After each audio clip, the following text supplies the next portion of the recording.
Plaza de San Pedro con la Catedral de San Pedro, mejor conocida como la Basílica de San Pedro. Un monumental y magnífico edificio, con grandes estatuas de apóstoles que parecen ídolos. Es el monumento más impresionante del Renacimiento. Las colosales arcadas de columnas recuerdan los templos antiguos. La Basílica de San Pedro es la iglesia más grande del mundo. Tan solo algunas pocas generaciones antes de su tiempo hubiese sido imposible construir un edificio así. Nadie hubiese podido planear y organizar el trabajo. Nadie tenía los conocimientos necesarios de matemáticas, física, estática. Sencillamente no se hubiese podido.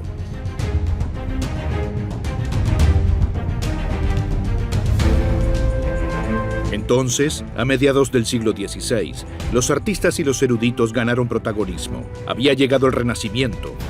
El ser humano logró lo que durante más de 1000 años se vislumbraba imposible. En tan solo 4 generaciones, poseían el conocimiento para realizar proyectos gigantescos como la Basílica de San Pedro. Como si un turbocompresor acelerara el desarrollo de Europa. La fuerza motriz fueron hombres como Miguel Ángel Buonarroti, genios universales que encontraron soluciones a todos los problemas, que hicieron realidad lo que parecía imposible. Su obra tiene efecto hasta el presente.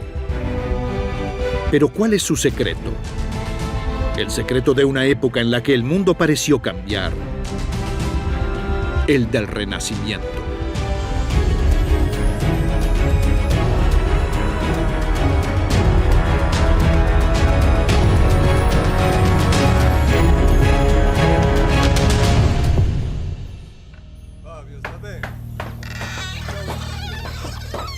Roma, 1547. Él se destacó entre los multifacéticos del Renacimiento, Miguel Ángel Buonarroti. En la obra en construcción de la Basílica de San Pedro, probablemente la más grande de Europa, fue maestro de obras, arquitecto y artista en una sola persona. Ahora ya tiene 72 años, pero sigue siendo un hombre impulsado por la ambición.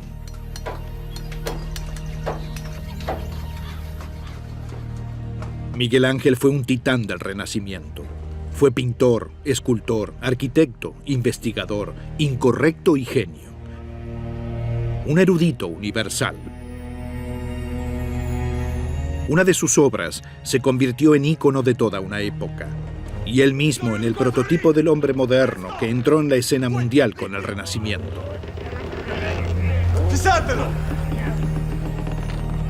El David de Miguel Ángel, la escultura más famosa en la historia del arte. Hombres como Miguel Ángel fueron los gestores de una era en la que el arte y la cultura, el conocimiento y la tecnología se desarrollaron de manera casi explosiva. Florencia, 1501. Miguel Ángel sorprendió a sus contemporáneos con obras que rayaban el milagro. En un bloque de mármol de 12 toneladas debía esculpir a David. Una tarea en la que ya habían fracasado 2 escultores anteriormente.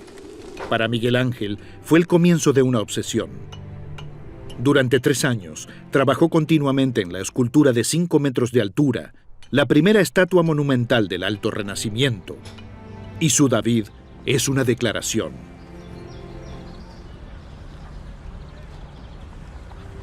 Con él, Miguel Ángel logró crear una figura humana en la pose de un dios. Hombres iguales a dioses, algo así como el credo de su época.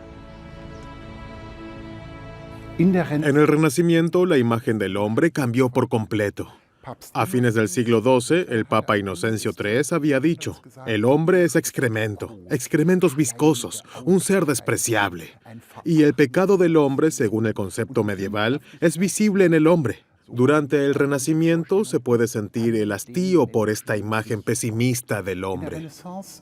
En el Renacimiento se tenía el concepto de que el hombre es prácticamente como Dios. Es su creación, dotado de razón, de poderes, y como su imagen puede convertirse prácticamente en un Dios.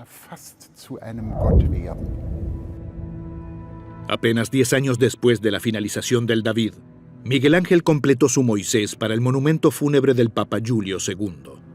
Él también tiene dimensiones sobrehumanas. Un profeta enfurecido, con venas hinchadas y una figura formidable.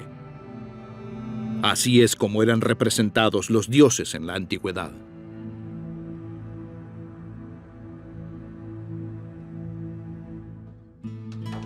Miguel Ángel aprendió de los maestros de la antigüedad, pero él no les copió. El Renacimiento es más que el resurgimiento de la antigüedad. Hombres como él crearon algo nuevo. Siguieron desarrollando la técnica y el arte de los antiguos griegos y romanos. El Renacimiento no encontrará una obra de arte que sencillamente copie una obra de arte antigua. El factor decisivo es que el Renacimiento no solo redescubre el espíritu crítico de los griegos, por ejemplo, y se enfrenta a la ciencia y al aprendizaje de la antigüedad, ya que continúan desarrollándolo, inventando algo fundamentalmente nuevo y derriban a los antiguos gigantes que originalmente fueron sus maestros. Una obra del Renacimiento, La Primavera de Botticelli, una de las obras más famosas de Occidente. La escuela de Rafael de Atenas glorifica el pensamiento antiguo. O la Mona Lisa de Leonardo, un ícono de su época. Durante más de 1000 años fue olvidado el arte de capturar el mundo espacial de una manera realista en un lienzo plano. Un salto cuántico para la arquitectura. El Renacimiento redescubrió la perspectiva central. Enfatizó la simetría. La arquitectura basada en la antigüedad fue uno de sus temas.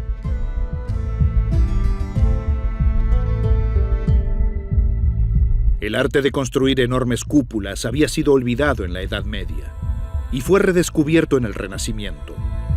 Sin embargo, el Renacimiento no se limitó al arte. Gracias a la invención de la contabilidad de doble entrada, los empresarios ahora sabían qué fondos tenían disponibles y cuándo. El resultado, la riqueza de los nuevos ricos fluyó a los bolsillos de los dotados. Un programa de inversión para eruditos y artistas. Nunca se había inventado tanto en tan poco tiempo. Se construyeron nuevas máquinas y se estudió el hombre-máquina. Fue el auge de la anatomía. Y el hombre manejaba ahora el tiempo y lo llevaba puesto. Por primera vez, los relojes cabían en el bolsillo, pero a partir de entonces también midieron las órbitas de los planetas. Las estrellas les mostraron a los marineros el camino. Los aventureros descubrieron nuevas rutas comerciales. El mundo conocido triplicó su tamaño.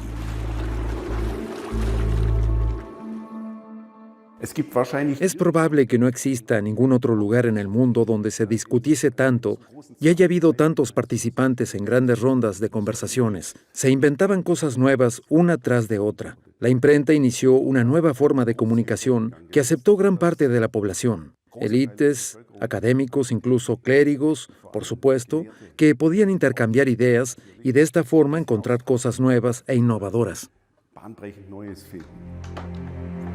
Sin embargo, ¿cuáles fueron los factores desencadenantes de este estado de emergencia de la historia? ¿Cuáles fueron los ingredientes de este desarrollo explosivo? ¿Por qué hombres como Miguel Ángel de repente dominaban el conocimiento, técnicas que se habían perdido durante siglos? Salto en el tiempo. Roma en el siglo I.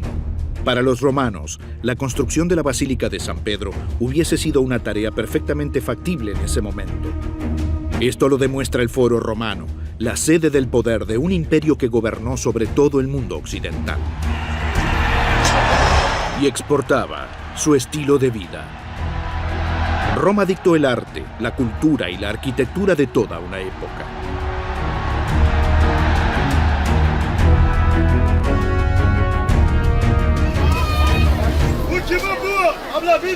En ese momento, 1 millón de personas vivían en Roma, 20 veces más que en una de las ciudades más grandes del Renacimiento, Londres.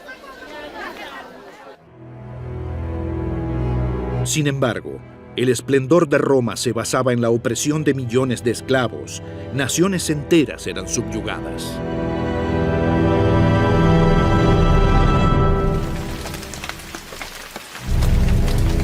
Durante siglos, la máquina militar de Roma logró mantener unido el imperio. Sin embargo, entonces los bárbaros, las tribus de los germanos, godos y vándalos, tomaron la delantera.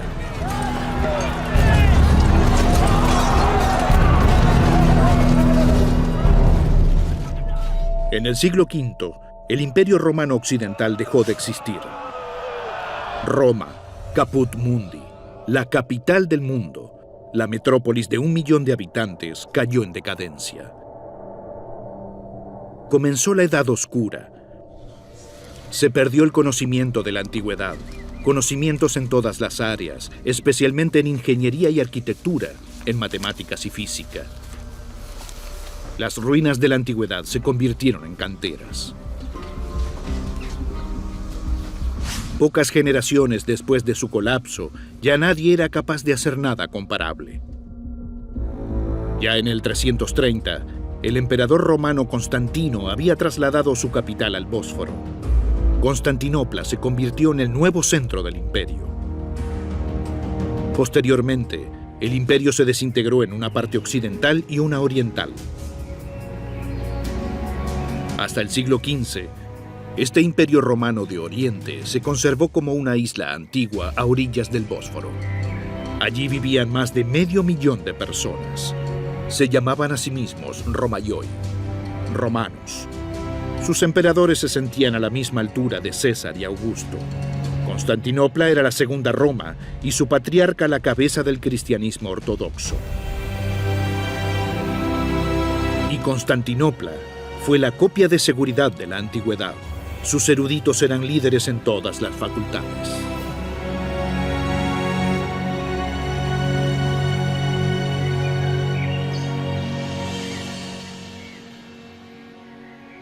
La Roma de Oriente fue el bastión de la antigüedad en un mundo medieval.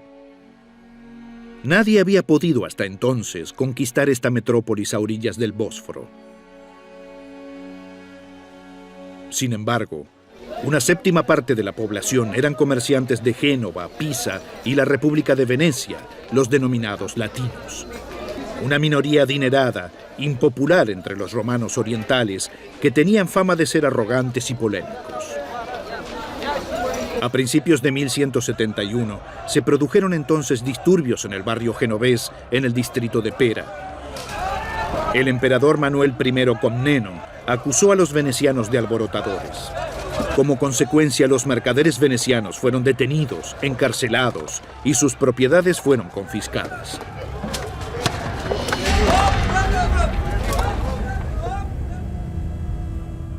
Venecia defendió a sus compatriotas en vano. Fue el comienzo de un conflicto de una década que finalmente terminó en una catástrofe para Constantinopla.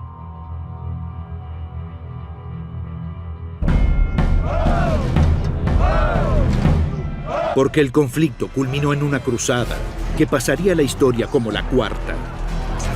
No luchaban contra personas de otra fe, sino una guerra de cristianos católicos contra cristianos ortodoxos.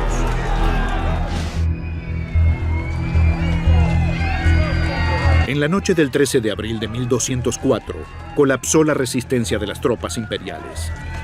Durante 3 días, la ciudad fue saqueada por los cruzados. Muchos habitantes fueron abusados, violados o asesinados.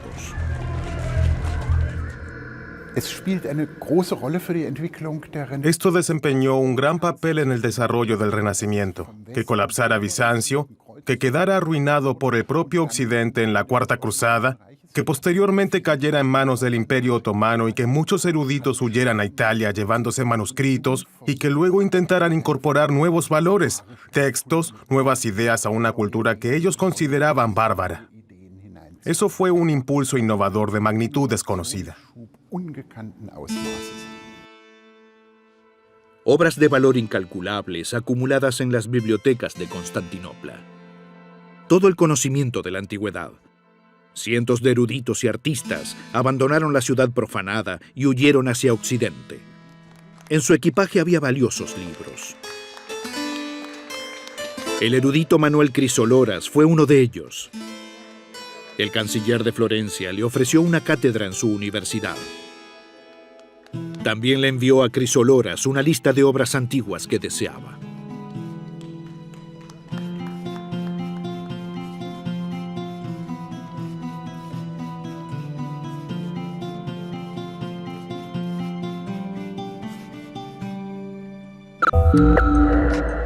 De este modo, se redescubrieron en Occidente las técnicas de antiguos artistas.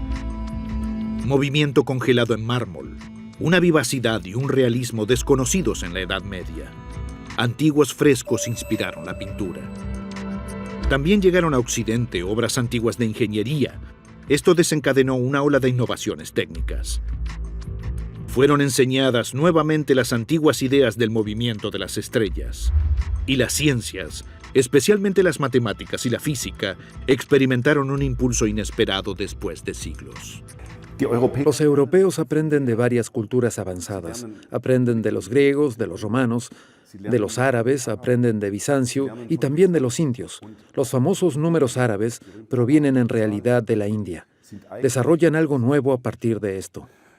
Es decir, no solo copian, sino que aprenden estas cosas y las difunden en forma impresa. Discuten al respecto de un modo que no fue el caso en ninguna otra cultura. Florencia, 1410. Una ciudad-estado con 50.000 habitantes, tan grande como Londres y rebosante de confianza en sí misma. Esta ciudad italiana era algo así como un Silicon Valley del Renacimiento. Aquí se aglomeraba el conocimiento, enseñaban las élites de Oriente, se reunían artistas y eruditos. Los planes para la Catedral de María del Fiore surgieron alrededor del 1300. Planes ambiciosos, porque debería convertirse en la iglesia más grande de la cristiandad. Un proyecto prestigioso, más grande y más bello que las catedrales de Pisa, Siena o Milán. Y lo fue. Con una longitud de 153 metros, el Domo de Florencia, hoy clasificado en el 4º lugar.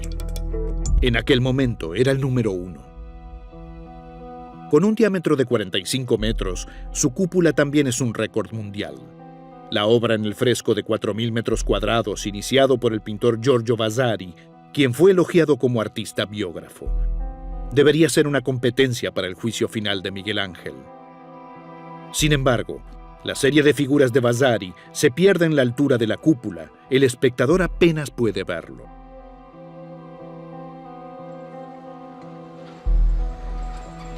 (1418), más de 100 años después de que comenzara la construcción. La catedral aún no estaba terminada. Faltaba la cúpula. En la Edad Media nadie tenía el conocimiento para resolver los problemas estáticos y técnicos. Sin embargo, entonces apareció Filippo Brunelleschi. Era arquitecto y escultor. Inspirado por los antiguos edificios abovedados del Panteón y Santa Sofía, tenía ideas claras sobre cómo podría realizar este ambicioso proyecto. Ya que Brunelleschi fue también ingeniero e inventor. Para la construcción de la cúpula, desarrolló sus propios sistemas de grúas, nuevos desarrollos que revolucionarían la tecnología de la construcción.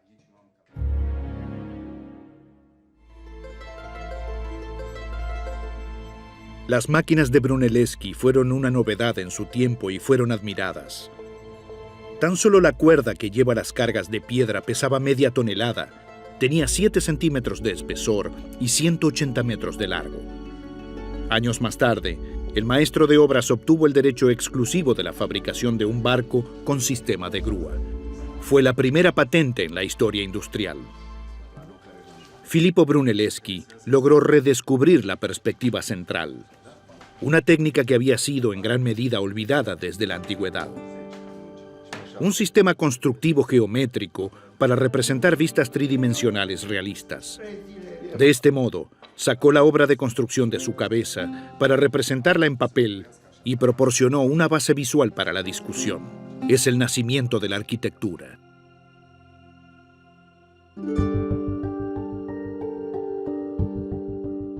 La perspectiva central inspiró también la pintura. Las pinturas se convirtieron en proyecciones realistas de la realidad. Los artistas capturaron al espectador en un mundo espacial, como si fuera parte del escenario. Las pinturas renacentistas alcanzaron una proximidad a la realidad hasta entonces desconocida. El redescubrimiento de la perspectiva fue un poderoso motor de progreso. En los pequeños y competidores estados de Italia, especialmente Venecia, Milán, Florencia y Pisa, los arquitectos del Renacimiento se convirtieron en quienes más ganaban. No eran anónimos como en la Edad Media, sino élites celebradas y consentidas. Los nobles venecianos se hicieron construir palacios en el nuevo estilo. El arquitecto suizo Antonio Contino planeó y construyó el Puente de los Suspiros, uno de los motivos más fotografiados del mundo. Este nuevo estilo arquitectónico se convirtió en un éxito de exportación. El ayuntamiento de la ciudad de Zúrich, una obra maestra del Renacimiento tardío. 100 años antes, el escultor y maestro de obras Anton Isenmann construyó uno de los ejemplos más pintorescos del Renacimiento italiano, el Ayuntamiento de la Lucerna, Suiza. Simetría y, como préstamo de la antigüedad, un claro sistema para la disposición de las columnas, arcos y cúpulas. Arquitectura, jardines, esculturas formaron una obra maestra integral. Quería agradar, decorar, servir al placer de los hombres y no la alabanza de Dios. El arte de la Edad Media era esencialmente un arte religioso. Esto puede observarse también en el hecho de que los artistas son prácticamente desconocidos para nosotros. Era común firmar algunas cosas, pero a menudo hablamos del maestro de tal y tal obra porque ni siquiera conocemos su nombre. En el Renacimiento también se produce una autorización. El arte se libera de temas religiosos, se vuelve a lo cotidiano. También describe la vida cotidiana de manera mucho más precisa si pensamos en la perspectiva central. Se trata de describir la vida cotidiana de manera exacta y repentinamente aparecen artistas poderosos y extraordinariamente seguros de sí mismo que se enfrentan a los más poderosos. Ponen condiciones, son halagados por los poderosos. Un Miguel Ángel, por ejemplo, un artista que seguramente puede imponer ciertos puntos al Papa.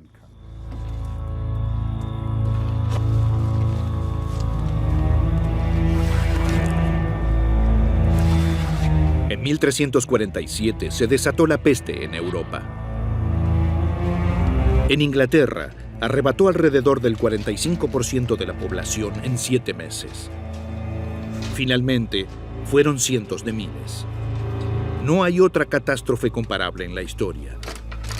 Después de eso, nada fue como era. Un trauma que fue procesado en el arte. La peste cambió el mundo. Finalmente, incluso al mismo hombre.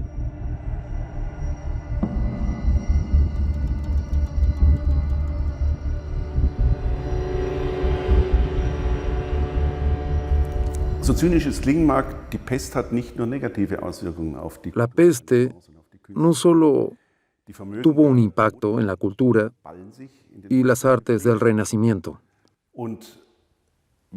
Los bienes de los muertos pasaron a manos de los sobrevivientes, y quien sobreviva verá la vida con ojos completamente diferentes.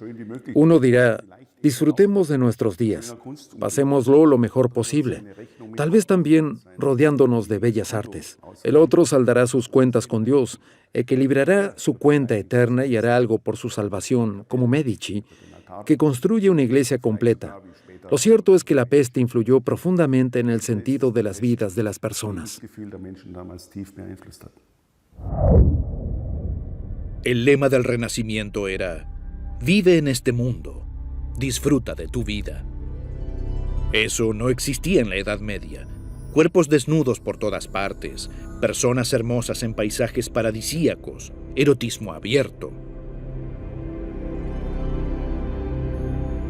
El último juicio de Miguel Ángel, los ejércitos del cielo desnudos a los que podían vérseles los genitales, una revolución.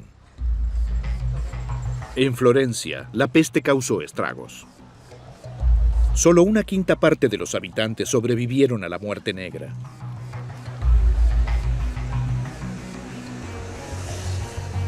La peste cambió también la distribución de la riqueza.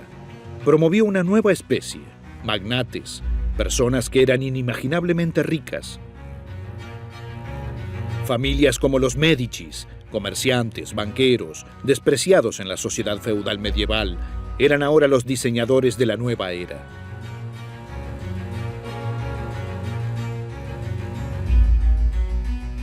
Viaje en el tiempo al año 1425. El escultor Donatello y su mecenas Cosimo de Medici, el primer gran patrocinador de las artes. Un gran banquero, un táctico y estratega reservado, con métodos prácticamente mafiosos. Fue uno de los hombres más ricos de su tiempo. Su dinero dio impulso al desarrollo del arte y la arquitectura de Florencia y fue la chispa inicial del Renacimiento italiano.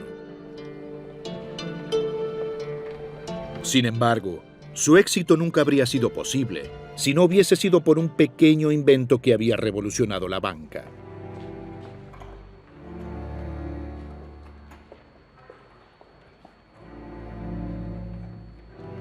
Un simple instrumento financiero formal se convirtió en un catalizador. Se llevaban dos cuentas, la cuenta de crédito con los ingresos y la cuenta de débito con los gastos. Probablemente la primera contabilidad completa de doble entrada puede probarse en el 1340.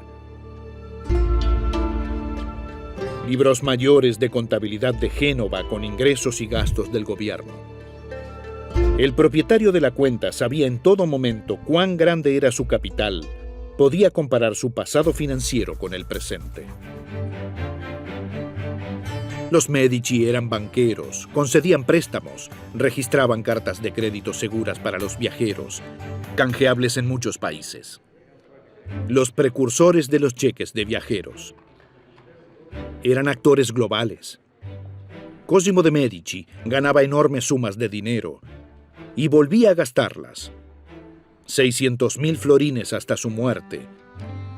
Más de 250 millones de euros. En impuestos, donaciones a los necesitados, construcciones y arte.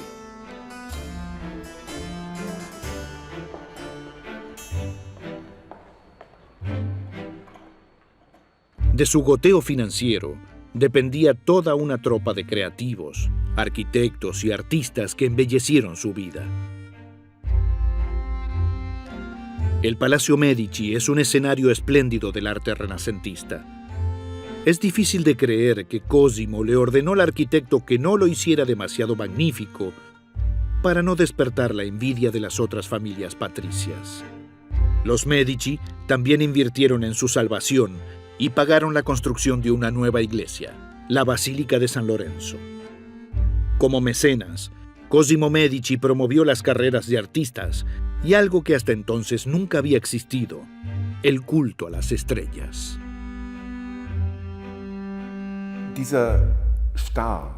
Esta estrella nace en un ambiente intelectual, en un mercado lleno de competencia, donde se promueve a humanistas, creativos, artistas de todo tipo, a menudo muy bien pagados por mecenas que también esperan la gloria de estos artistas y más esplendor para sus cortes. La imaginación pasa cada vez más al primer plano en lugar de la capacidad real del pintor, del escultor, y de este modo, en un mercado competitivo, surgen algunas figuras prominentes cuyo rango se conocía entonces, tal como lo conocemos hoy. Esto significa que el artista despreciado, el genio vano, habría sido un fenómeno particularmente común. Donatello, una de las primeras grandes personalidades artísticas del Renacimiento. Tenía casi 60 años cuando le presentó a Cosimo Medici los diseños para su David. El vencedor de Goliat era su obra más importante. Un trabajo valiente, porque el David de Donatello está desnudo. Solo unas generaciones antes, las estatuas antiguas fueron destruidas solo porque representaban a personas desnudas. El David de Donatello es la primera escultura de un humano desnudo, de tamaño real, desde la antigüedad. Sin duda, Medici y Donatello estaban al tanto de lo revolucionario de esta obra. A diferencia de otras culturas, El Renacimiento no tenía temor de representar cuerpos desnudos o casi desnudos. Esto fue de suma importancia para el desarrollo de la medicina. No se puede practicar anatomía sin mostrar personas desnudas. Esto fue crucial para el avance de otra perspectiva del hombre, que ya no se percibe solo como algo avivado por espíritus y controlado por las estrellas, sino como una máquina que funciona mecánicamente, un organismo. Antes de Donatello, nadie se había atrevido a representar un cuerpo humano descubierto. Esto fue tan inusual como su interpretación. El David de Donatello no es una figura musculosa, sino un hombre de aspecto algo femenino, fascinantemente realista. Sin embargo, ¿de dónde proviene el conocimiento de Donatello sobre el cuerpo humano? Con el entusiasmo del Renacimiento temprano por el mundo antiguo, creció el interés por la anatomía. Prácticamente no podía haber artista, escultor o pintor del Renacimiento que no hubiera estudiado al menos teóricamente la máquina humana. Floreció el comercio ilegal de cuerpos recién fallecidos. Sin embargo, por el maltrato de cadáveres, había en muchos lugares penas draconianas. Pero la curiosidad triunfó sobre el miedo. Probablemente Donatello también había diseccionado cadáveres, así como Alberto Durero, Miguel Ángel o Leonardo da Vinci, una o dos generaciones después de él. Sin embargo, ya en la época de Donatello, en el Renacimiento temprano, la estructura del cuerpo humano ya era bien conocida en los círculos artísticos, conocimiento que crearon ilustraciones completamente nuevas y reales del hombre. Hombres como Donatello eran en su mayoría eruditos dotados artísticamente, o artistas eruditos. El destino quiso que la interpretación de Donatello del héroe del Antiguo Testamento no alcanzara por mucho la popularidad de otra escultura de David del Renacimiento, que también surgía en Florencia. El David de Miguel Ángel. Con 5 metros de altura, una estatua monumental con la actitud de un dios. Medio siglo después de Donatello, es un símbolo de la confianza en sí mismo del nuevo hombre, el hombre del Renacimiento. El aspecto eruptivo del Renacimiento es que las personas toman conciencia de sus fortalezas y habilidades de una manera nueva, que despliegan una energía tremenda. Se produce un aumento tremendo en la autoestima humana. En la Edad Media, la tasa de analfabetismo era superior al 90%. Los pocos que sabían leer y escribir eran casi exclusivamente hombres de la Iglesia. Eran ellos los que producían libros, que poseían y atesoraban. El trabajo de la vida de un copista, entre 10 y 15 libros. Esto los hace increíblemente valiosos. En ese momento, un libro costaba el equivalente a una granja. Por ejemplo, un hermoso códice, una Biblia, requiere el sacrificio de todo un rebaño de ovejas. Un libro puede comprarse gradualmente por un precio más barato. Eso significa que la lectura se democratiza. El conocimiento se vuelve accesible para cada vez más personas y, por lo tanto, cada vez más personas pueden participar en la discusión científica, en discusiones científicas sobre innovaciones. Esta es la única forma de explicar que Europa se convierta en el continente de la innovación, en mucha mayor medida que cualquier otro continente de la Tierra. Pero los hombres de la Iglesia no solo copian, sino que también cambian. De este modo falsifican las fuentes, dando su visión como la palabra de Dios. Esto les dio poder. Sin embargo, en el Renacimiento finalmente cae el monopolio del conocimiento, uno de los bastiones más importantes de la Iglesia. Surge un sentido de verdad y búsqueda de fuentes. Y esto, por supuesto, que se produce del acceso a las fuentes y se comienzan a analizar estas fuentes con los antiguos principios clásicos de la crítica de las fuentes. Y se atreven a hacer algo y ya no aceptar sencillamente las leyendas clásicas de la Iglesia. Maguncia, 1450. Su invento tal vez sea el más significativo en 1000 años. pero ni siquiera sabemos cómo era. Johannes Gutenberg, el impresor de libros de Maguncia. Su logro fue que combinó los ya conocidos procesos de reproducción e impresión en un sistema integral. En esencia, es el instrumento de fundición a mano, con la ayuda del cual las letras de las imprentas podrían ser fundidas de forma individual, más rápida y más fina, en definitiva, la invención de la impresión tipográfica moderna. Y con ella, el nacimiento de la comunicación masiva. Ayer y hoy, el mismo principio. La gente multiplica la opinión. Con ello, cambió también el valor que las personas le daban a la información. En el Renacimiento, la palabra impresa valía más porque se leía por escrito. La imprenta de libros fue realmente de una importancia épica, y Gutenberg fue probablemente la única persona que dejó tras de sí las mayores consecuencias en la historia del mundo en 1000 años. La lectura se extiende cada vez más y las grandes innovaciones científicas, la revolución religiosa, es decir, la reforma, no hubiese sido posible sin la imprenta. En los primeros 60 años después de la invención de la imprenta, aparecieron 400 ediciones bíblicas en lenguas vernáculas. Al mismo tiempo, aumentó el número de laicos que sabían leer y escribir. Cada vez más personas tenían ahora acceso directo e inmediato a los textos bíblicos, la palabra de Dios. El hombre del Renacimiento se siente cerca de Dios, se siente a sí mismo convirtiéndose en Dios. Eso no se habría podido decir en la Edad Media, se habría considerado una frase blasfema. Las personas invocan la Biblia y dicen, somos creaciones de Dios. Dios nos ha hecho a su imagen. Somos prácticamente pequeños dioses. Dios se acerca más al hombre en el Renacimiento de lo que alguna vez lo estuvo en la Edad Media. Sin embargo, no los libros, sino los volantes, fueron el negocio principal de las imprentas. Eran asequibles, costaban el salario de 2 o 3 horas de un obrero. Cualquiera podía imprimir volantes y así publicar su opinión, versos, dibujos. Dominaron 3 temas: sensaciones y milagros, instrucción religiosa y finalmente propaganda política y militar.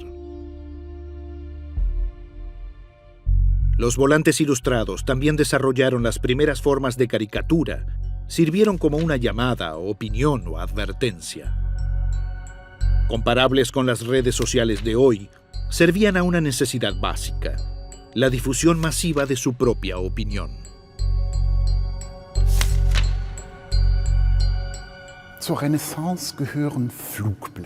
Son del Renacimiento los volantes, la literatura que se imprime muy rápidamente, que se imprime mañana en Nuremberg, se difunde muy rápidamente y pasado mañana llega a Zúrich.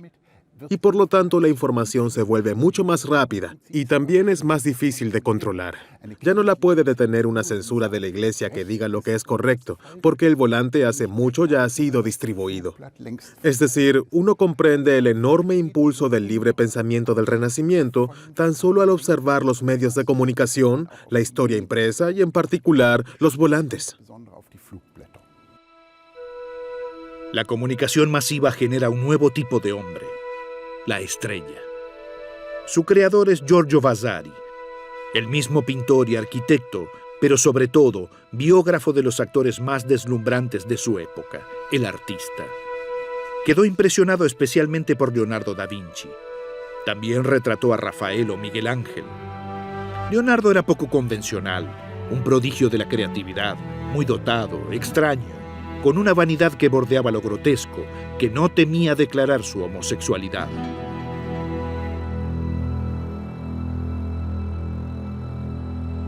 Vasari fue el primero en acuñar el término Rinascita, renacimiento, y darle a sus artistas ese nimbo que los convirtió en estrellas, en lo más destacado de la sociedad.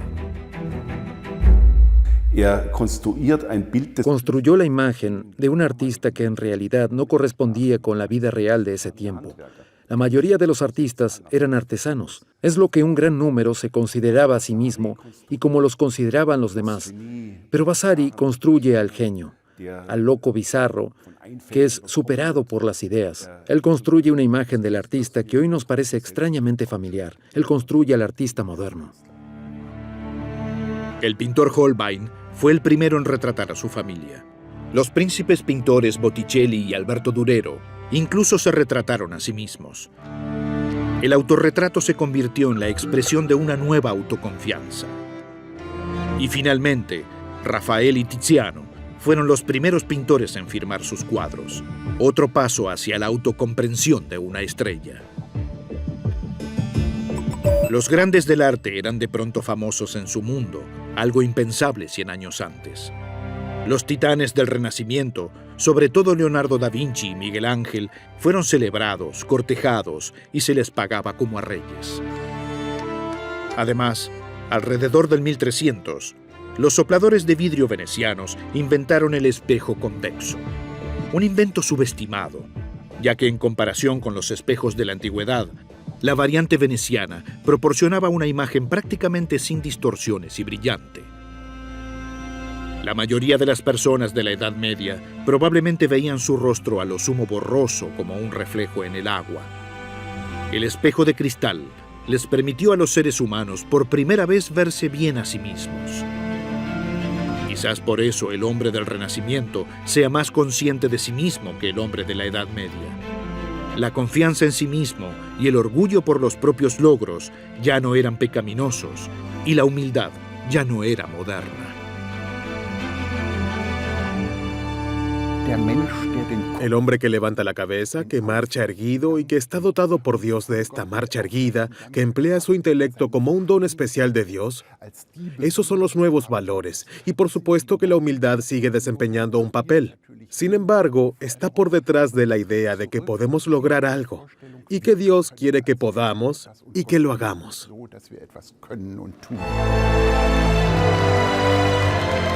Pero, ¿cuál es el secreto de los titanes del Renacimiento?